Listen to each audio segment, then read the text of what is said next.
के साथ कांग्रेस ने भी शिक्षकों का समर्थन किया है। शिक्षकों की मांग जायज है, समर्थन करते हैं, उग्र आंदोलन की जरूरत नहीं है। राजेश राठौर की तरफ से ये बयान सामने आए हैं। शिक्षकों की बात सीएम तक पहुंचा दी जाएगी, ये बात भी उनकी तरफ से कही गई है। तो बड़ी खबर इस वक्त की आप तक पहुंचा रहे हैं। नई शिक्षक नियमावली पर अब सियासत जारी है। शिक्षकों के समर्थन में अब बीजेपी और कांग्रेस दोनों ही उतर चुकी है। शिक्षकों की मांग पुरानी है। हरिभूषण ठाकुर बचौल की तरफ से कहा गया है, हम लोग शिक्षकों के साथ हैं। कांग्रेस ने भी शिक्षकों का समर्थन किया है। खुलकर उन्होंने कहा है कि शिक्षकों की मांग जायज है और आगे भी हम उनका समर्थन करते रहेंगे। हम लोग शिक्षकों के साथ हैं और जो टेट और स्टेट एबिलिटी टेस्ट पास किए हुए हैं उन छात्रों के साथ हैं और सरकार निश्चित रूप से उन लोगों के साथ अन्याय किए उनके सारे आंदोलन का समर्थन करेगी भारतीय जनता पार्टी। निश्चित रूप से पुरानी मांग रही है और आपको याद होगा कि 1500 से यहाँ तक बढ़ा है। फिर हम लोग विचार करने ही वाले थे, तो अब तो सरकार ऐसी बन गई है जिसको शिक्षा शिक्षक इस सब से कोई लेना देना नहीं है, केवल समीकरणवादी और तुष्टिकरणवादी हैं। तो देखिए उनके आंदोलन को हम लोग समर्थन करेंगे। सरकार स्वयं और सरकार के सहयोगी दल भी इस बात को ध्यान में रखे हुए हैं कि नियोजित शिक्षकों का मांग एकदम जायज है कि एक व्यक्ति की परीक्षा बार बार कैसे ले सकते हैं, दोबारा उन्हें परीक्षा लेना उचित नहीं है। तो उन्हें राज्यकर्मी का दर्जा बिना शर्त मिलना चाहिए, चूंकि वो राज्य सरकार के अधीन ही काम कर रहे हैं। तो मुझे लगता नहीं है कि उनको धरना प्रदर्शन करने की आवश्यकता होगी।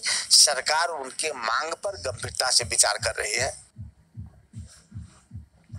और नई शिक्षक नियमावली को लेकर शिक्षक अभ्यर्थी लगातार सरकार के खिलाफ प्रदर्शन कर रहे हैं। वहीं मामले को लेकर आने वाले दिनों में शिक्षक अभ्यर्थी अपने आंदोलन को और तेज करने की योजना बना रहे हैं और जिसके लिए शिक्षक अभ्यर्थियों ने बैठक कर आगे की रणनीति पर चर्चा की है। आने वाले दिनों में अभ्यर्थी कई मंत्रियों का घेराव सहित हड़ताल भी करने वाले हैं। और वहीं शिक्षक अभ्यर्थियों के आंदोलन को लेकर जेडीयू प्रवक्ता नीरज कुमार ने कहा है कि शिक्षक नियमावली में बदलाव शिक्षा की गुणवत्ता में सुधार के लिए किया गया है।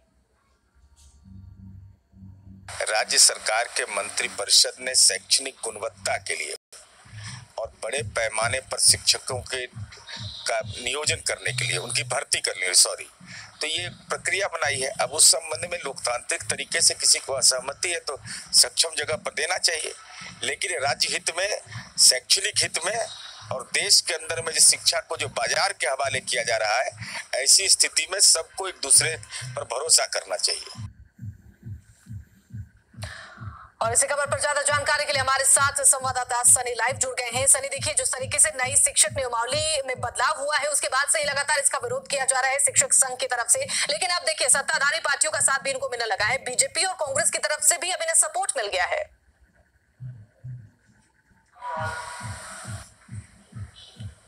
जी देखिए, शिक्षक नियमावली को लेकर जब से ये शुरू हुआ तब से ही विवाद है। दरअसल सरकार ने जो शिक्षकों की बहाली की उसमें 3 तरह की बातें सामने आ रही है। पहला, वो नियोजित शिक्षक जो 15 वर्षों से सेवा दे रहे हैं, 17 वर्षों से सेवा दे रहे हैं, और दूसरे जो सीटेट पास करके जो शिक्षक बने हैं हालिया समय में, और तीसरे वो अभ्यर्थी जो सीटेट पास कर चुके हैं और बीटेट पास कर चुके हैं और उनकी जो बहाली है वो होने वाली थी, 7वां चरण 8वां चरण। अब इसमें जो नियोजित शिक्षक है वो विरोध कर रहे हैं। उन्होंने स्पष्ट तौर पर सरकार से कहा है कि जब वो सरकारी सेवक हैं, 15 वर्षों से सेवा दे रहे हैं, तो फिर उनसे किस बात की परीक्षा ली जाएगी।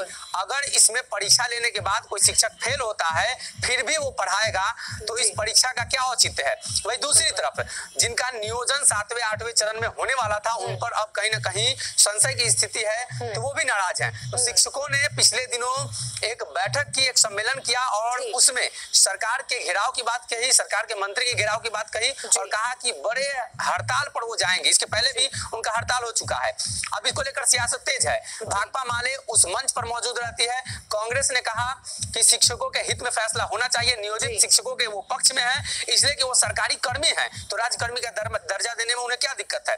वही दूसरी तरफ भारतीय जनता पार्टी ने भी इसका समर्थन किया और कहा कि राष्ट्रीय जनता दल ने वादा किया था जी। और अब उस वादे पर उन्हें उतरना चाहिए। जनता दल यूनाइटेड ने स्पष्ट तौर पे कहा है कि सरकार ने जो बातें कही है और अब जो बहाली नियमावली आई है वो गुणवत्तापूर्ण शिक्षा के लिए है। अगर शिक्षक चाहते हैं कि उन्हें किसी प्रकार की परेशानी है, शिक्षक चाहते हैं कि अपील करे, तो वो कहीं भी जा सकते हैं। जदयू ने स्पष्ट कहा है